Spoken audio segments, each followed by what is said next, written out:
താഴെ തന്നിരിക്കുന്നതിൽ അനകസംഖ്യ കണ്ടുപിടിക്കുക. നമുക്ക് എങ്ങനെ കണ്ടുപിടിക്കാൻ പറ്റും? ആദ്യം നമുക്ക് ആൻസർ പറഞ്ഞേക്കാം.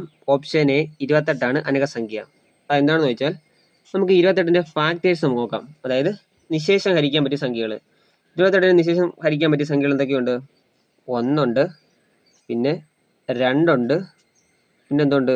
3 പറ്റത്തില്ല, 4 ഉണ്ട്, 7 ഉണ്ട്, 7 4 28, പിന്നെ 14 ഉണ്ട്. 14 ഇൻറ്റു 2 എന്ന് പറഞ്ഞാൽ 28, പിന്നെ ഒരു 28 കിടപ്പുണ്ട്. ഈ 28 ഒഴികെ ബാക്കിയെല്ലാം നമുക്കൊന്ന് കൂട്ടി വെക്കാം. എന്തൊക്കെയാ? 14 7 21, 21 4 25, 25 2 27, 27 1 28. 28 തന്നെ ഉത്തരം കിട്ടി. അത്രേ ഉള്ളൂ. അതാണ് അനകസംഖ്യ എന്ന് പറയുന്നത്. അതായത് തന്നിരിക്കുന്ന സംഖ്യ നമ്മൾ ഒഴിവാക്കിയിട്ട് അതിൻ്റെ ഫാക്ടേഴ്സ് ഒക്കെ കൂട്ടുമ്പോൾ, 28 ഒഴിവാക്കി അതിൻ്റെ ഫാക്ടേഴ്സ് കൂട്ടുമ്പോൾ എന്ത് കിട്ടി? 28 തന്നെ കിട്ടി. അതേ ഉള്ളൂ. നിങ്ങൾക്ക് സംശയം ഉണ്ടെങ്കിൽ നമുക്ക് 30 നോക്കാം. 30ൻ്റെ ഫാക്ടേഴ്സ് എന്തൊക്കെയുണ്ട്?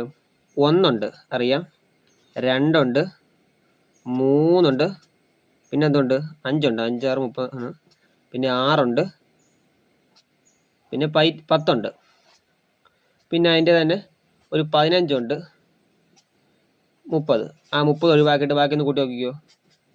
25, 31, 31 5 36, 36 3 39, 39 40, 42 മാറുന്നു. അതുകൊണ്ട് മനസ്സിലാക്കിക്കോണം, തന്നിരിക്കുന്ന സംഖ്യയെ ഒഴിവാക്കി അതിൻ്റെ ഫാക്ടേഴ്സ് നോക്കുമ്പോൾ അത് തന്നെ കിട്ടി. ഇതാണ് ഈ അനകസംഖ്യ എന്ന് പറയുന്നത്.